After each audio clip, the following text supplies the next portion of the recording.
11. If you build it, will they come? Even though sales is everywhere, most people underrate its importance. Silicon Valley underrates it more than most. The geek classic, The Hitchhiker's Guide to the Galaxy, even explains the founding of our planet as a reaction against salesmen. When an imminent catastrophe requires the evacuation of humanity's original home, the population escapes on 3 giant ships. The thinkers, leaders, and achievers take the A ship.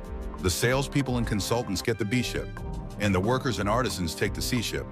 The B ship leaves first, and all its passengers rejoice vainly. But the salespeople don't realize they are caught in a ruse. The A ship and C ship people had always thought that the B ship people were useless, so they conspired to get rid of them. And it was the B ship that landed on Earth. Distribution may not matter in fictional worlds, but it matters in ours. We underestimate the importance of distribution, a catch-all term for everything it takes to sell a product, because we share the same bias the A ship and C ship people had. Salespeople and other middlemen supposedly get in the way, and distribution should flow magically from the creation of a good product. The Field of Dreams conceit is especially popular in Silicon Valley, where engineers are biased toward building cool stuff rather than selling it. But customers will not come just because you build it. You have to make that happen, and it's harder than it looks. Nerds versus salesmen. The U.S. advertising industry collects annual revenues of $150 billion and employs more than 600,000 people. At $450 billion annually, the U.S. sales industry is even bigger. When they hear that 3.2 million Americans work in sales, seasoned executives will suspect the number is low. But engineers may sigh in bewilderment. What could that many salespeople possibly be doing? So, in Silicon Valley, nerds are skeptical of advertising, marketing, and sales because they seem superficial and irrational. But advertising matters because it works. It works on nerds, and it works on you. You may think that you're an exception, that your preferences are authentic, and advertising only works on other people. It's easy to resist the most obvious sales pitches, so we entertain a false confidence in our own independence of mind. But advertising doesn't exist to make you buy a product right away. It exists to embed subtle impressions that will drive sales later. Anyone who can't acknowledge its likely effect on himself is doubly deceived. Nerds are used to transparency. They add value by becoming expert at a technical skill like computer programming. In engineering disciplines, a solution either works or it fails. You can evaluate someone else's work with relative ease, as surface appearances don't matter much. Sales is the opposite, an orchestrated campaign to change surface appearances without changing the underlying reality. This strikes engineers as trivial, if not fundamentally dishonest. They know their own jobs are hard, so when they look at salespeople laughing on the phone with a customer or going to 2-hour lunches, they suspect that no real work is being done. If anything, people overestimate the relative difficulty of science and engineering because the challenges of those fields are obvious. What nerds miss is that it takes hard work to make sales look easy. Sales is hidden. All salesmen are actors. Their priority is persuasion, not sincerity. That's why the word salesman can be a slur, and the used car dealer is our archetype of shadiness. But we only react negatively to awkward, obvious salesmen, that is, the bad ones. There's a wide range of sales ability. There are many gradations between novices, experts, and masters. There are even sales grandmasters. If you don't know any grandmasters, it's not because you haven't encountered them, but rather because their art is hidden in plain sight. Tom Sawyer managed to persuade his neighborhood friends to whitewash the fence for him, a masterful move. But convincing them to actually pay him for the privilege of doing his chores was the move of a grandmaster, and his friends were none the wiser. Not much has changed since Twain wrote in 1876. Like acting, sales works best when hidden. This explains why almost everyone whose job involves distribution, whether they're in sales, marketing, or advertising, has a job title that has nothing to do with those things. People who sell advertising are called account executives. People who sell customers work in business development. People who sell companies are investment bankers. And people who sell themselves are called politicians. There's a reason for these redescriptions. None of us wants to be reminded when we're being sold. Whatever the career, sales ability distinguishes superstars from also-rans. On Wall Street, a new hire starts as an analyst wielding technical expertise, but his goal is to become a deal maker. A lawyer prides himself on professional credentials, but law firms are led by the rainmakers who bring in big clients. Even university professors, who claim authority from scholarly achievement, are envious of the self-promoters who define their fields. Academic ideas about history or English don't just sell themselves on their intellectual merits. Even the agenda of fundamental physics and the future path of cancer research are results of persuasion. The most fundamental reason that even business people underestimate the importance of sales is the systematic effort to hide it at every level of every field in a world secretly driven by it. The engineer's grail is a product great enough that it sells itself. But anyone who would actually say this about a real product must be lying. Either he's delusional, lying it to himself, or he's selling something and thereby contradicting himself. The polar opposite business cliché warns that the best product doesn't always win. Economists attribute this to path dependence.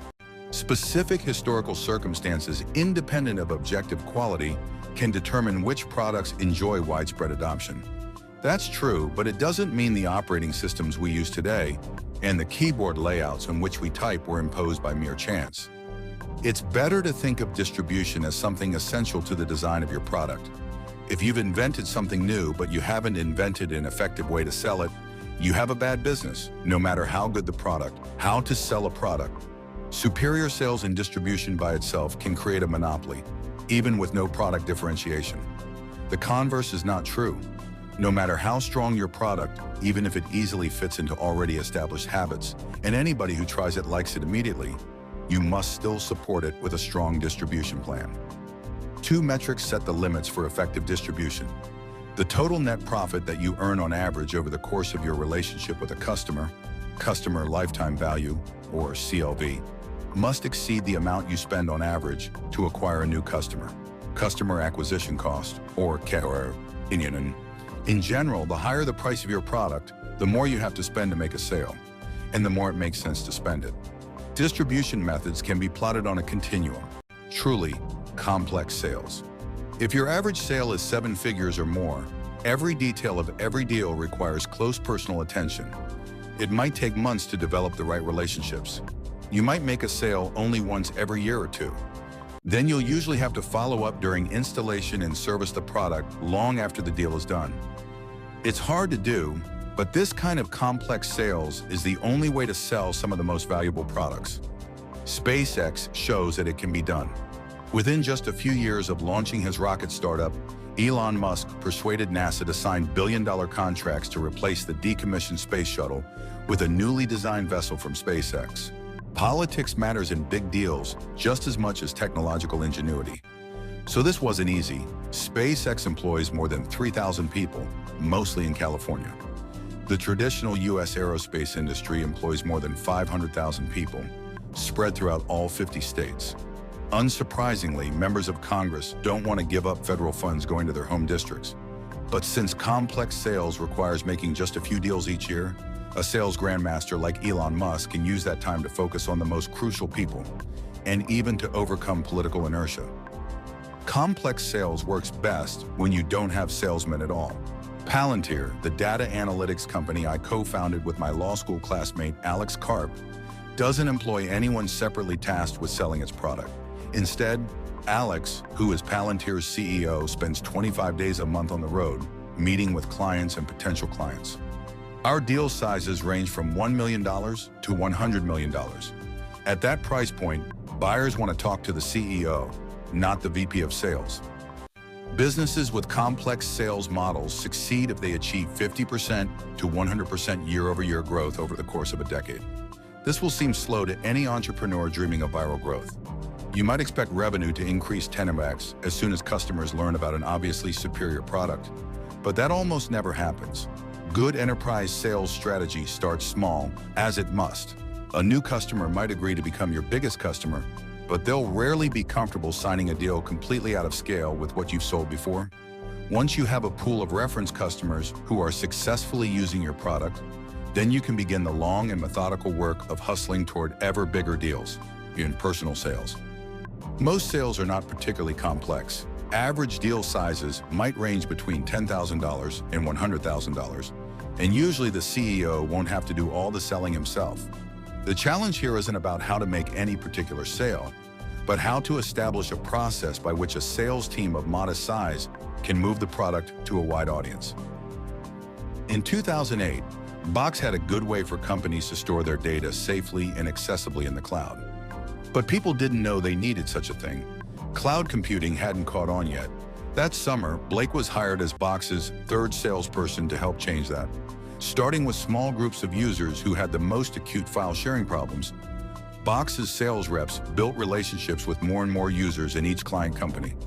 In 2009, Blake sold a small Box account to the Stanford Sleep Clinic, where researchers needed an easy, secure way to store experimental data logs. Today, the university offers a Stanford-branded Box account to every one of its students and faculty members, and Stanford Hospital runs on Box. If it had started off by trying to sell the president of the university on an enterprise-wide solution, Box would have sold nothing. A complex sales approach would have made Box a forgotten startup failure. Instead, personal sales made it a multi-billion-dollar business. Oh, sometimes the product itself is a kind of distribution. ZocDoc is a founders fund portfolio company that helps people find and book medical appointments online. The company charges doctors a few $100s per month to be included in its network. With an average deal size of just a few $1,000s, ZocDoc needs lots of salespeople, so many that they have an internal recruiting team to do nothing but hire more. But making personal sales to doctors doesn't just bring in revenue. By adding doctors to the network, salespeople make the product more valuable to consumers, and more consumer users increases its appeal to doctors. More than 5 million people already use the service each month, and if it can continue to scale its network to include a majority of practitioners, it will become a fundamental utility for the U.S. healthcare industry. In distribution's doldrums, in between personal sales, salespeople obviously required, and traditional advertising, no salespeople required, there is a dead zone. Suppose you create a software service that helps convenience store owners track their inventory and manage ordering. For a product priced around $1,000, there might be no good distribution channel to reach the small businesses that might buy it. Even if you have a clear value proposition, how do you get people to hear it? Advertising would either be too broad, there's no TV channel that only convenience store owners watch, or too inefficient. On its own, and adding convenience store news probably won't convince any owner to part with $1,000 a year. The product needs a personal sales effort, but at that price point, you simply don't have the resources to send an actual person to talk to every prospective customer. This is why so many small and medium-sized businesses don't use tools that bigger firms take for granted. It's not that small business proprietors are unusually backward or that good tools don't exist. Distribution is the hidden bottleneck. Marketing and advertising.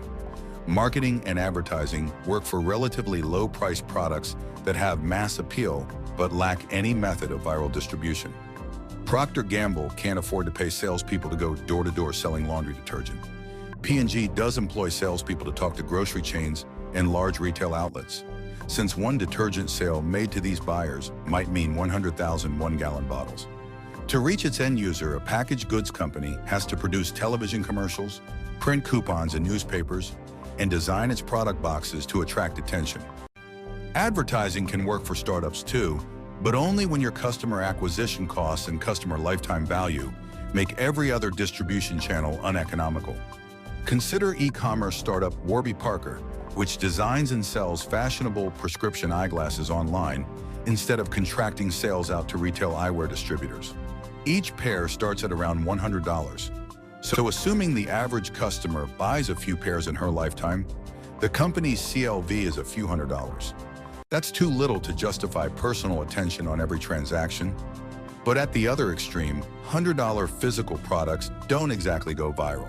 By running advertisements and creating quirky TV commercials, Warby is able to get its better, less expensive offerings in front of millions of eyeglass-wearing customers.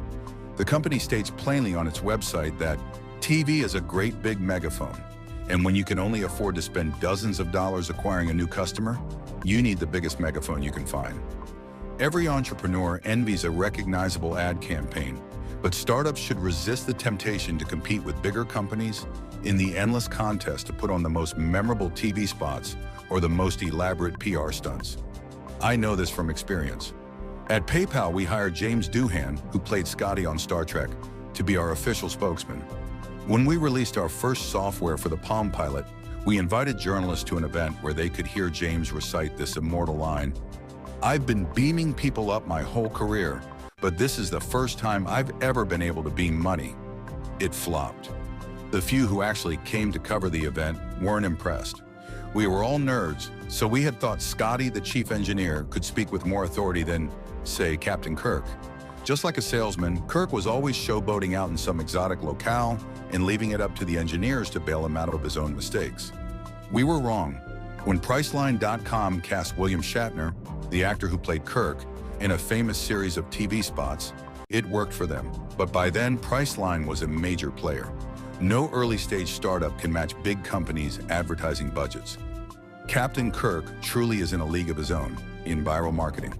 A product is viral if its core functionality encourages users to invite their friends to become users too. This is how Facebook and PayPal both grew quickly. Every time someone shares with a friend or makes a payment, they naturally invite more and more people into the network. This isn't just cheap, it's fast too. If every new user leads to more than one additional user, you can achieve a chain reaction of exponential growth. The ideal viral loop should be as quick and frictionless as possible. Funny YouTube videos or internet memes get millions of views very quickly because they have extremely short cycle times. People see the kitten, feel warm inside, and forward it to their friends in a matter of seconds. At PayPal, our initial user base was 24 people, all of whom worked at PayPal. Acquiring customers through banner advertising proved too expensive. However, by directly paying people to sign up and then paying them more to refer friends, we achieved extraordinary growth. This strategy cost us $20 per customer, but it also led to 7% daily growth, which meant that our user base nearly doubled every 10 days. After 4 or 5 months, we had hundreds of thousands of users and a viable opportunity to build a great company by servicing money transfers for small fees that ended up greatly exceeding our customer acquisition costs.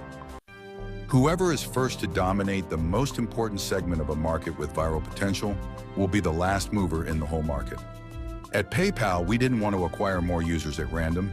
We wanted to get the most valuable users first. The most obvious market segment in email-based payments was the millions of immigrants still using Western Union to wire money to their families back home. Our product made that effortless, but the transactions were too infrequent. We needed a smaller niche market segment with a higher velocity of money, a segment we found in eBay power sellers, the professional vendors who sold goods online through eBay's auction marketplace. There were 20,000 of them. Most had multiple auctions ending each day, and they bought almost as much as they sold, which meant a constant stream of payments. And because eBay's own solution to the payment problem was terrible, these merchants were extremely enthusiastic early adopters. Once PayPal dominated this segment and became the payments platform for eBay, there was no catching up on eBay or anywhere else. The power law of distribution. One of these methods is likely to be far more powerful than every other for any given business. Distribution follows a power law of its own. This is counterintuitive for most entrepreneurs who assume that more is more. But the kitchen sink approach, employ a few salespeople, place some magazine ads, and try to add some kind of viral functionality to the product as an afterthought doesn't work. Most businesses get 0 distribution channels to work. Poor sales rather than bad product is the most common cause of failure. If you can get just 1 distribution channel to work, you have a great business. If you try for several but don't nail one, you're finished, selling to non-customers. Your company needs to sell more than its product. You must also sell your company to employees and investors. There is a human resources version of the lie that great products sell themselves. This company is so good that people will be clamoring to join it. And there's a fundraising version too. This company is so great that investors will be banging down our door to invest. Clamor and frenzy are very real, but they rarely happen without calculated recruiting and pitching beneath the surface. Selling your company to the media is a necessary part of selling it to everyone else. Nerds who instinctively mistrust the media often make the mistake of trying to ignore it. But just as you can never expect people to buy a superior product merely on its obvious merits without any distribution strategy, you should never assume that people will admire your company without a public relations strategy. Even if your particular product doesn't need media exposure to acquire customers, because you have a viral distribution strategy, the press can help attract investors and employees.